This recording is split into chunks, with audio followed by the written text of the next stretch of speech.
Now, let's compare stateless to stateful firewall. So I'm gonna add here stateful. There. How about our topology? Well, we're gonna use the same. So I will add here our client. Okay, and I'm gonna connect this time. It's not connected to a router. Well, some routers has stateful capabilities or stateful firewall capabilities, but it would be safer if we're just going to add a firewall instead of just a router. So this is a firewall, and all firewalls has stateful inspection capability. I'm gonna connect this to, again, our web server, listening on TCP port 80.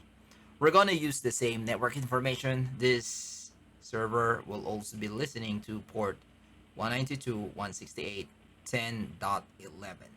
Okay, there. So, how does it work? Well, in this case, we will also add the same access control list. Well, access control list on other devices or other vendors. Other vendors, they call this security policy. Okay, and inside the policy, we have rules. It doesn't matter. It will be all the same concept anyway. So I will add HTTP in, all the same. Then I will add the rule. I will say permit. Okay, let's put this, let's move this down. So permit, and then the layer 4 protocol will be TCP. The source will be any, or the source IP will be any. Okay, and the destination will be host 192.168.10.11, and the destination port is port 80. So let's have a review again. The source IP address will be any. The destination IP address will be host 192.168.10.11, and the destination port will be 80. Okay, so what will happen?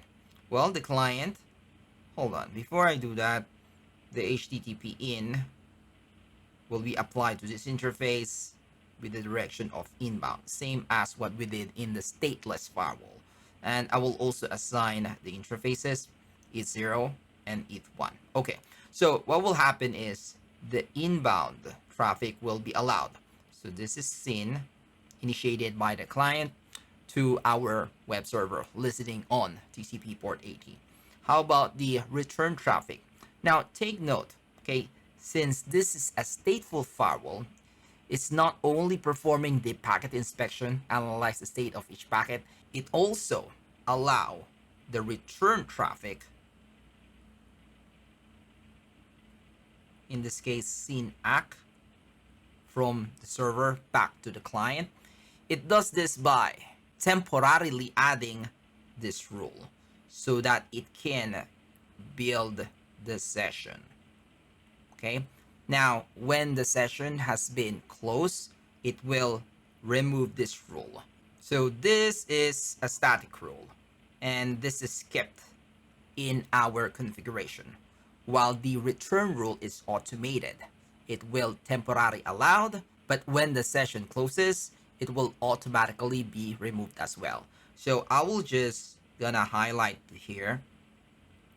We only need one inbound, and when I say inbound, this will be static rule. Okay, and I will also add here, it automatically allow the return traffic.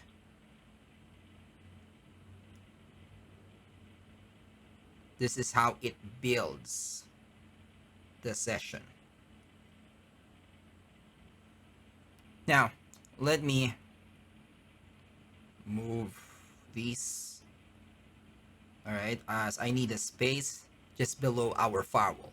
Now take note, stateful firewall performs deep packet inspection and analyze the state of each packet in the context of established connection.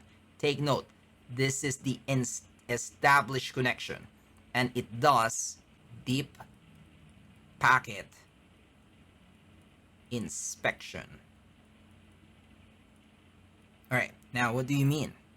Well, again, it allows packets that are part of the established connection to pass through. When I have, or when we have an attacker here, and this attacker, let's say, is trying to send multiple or hundreds of half open connection. So let's say this is half open connection. Let's say we have 100 of these. What will happen is our firewall, the stateful inspection feature, will drop the packet because it doesn't match any known connection state.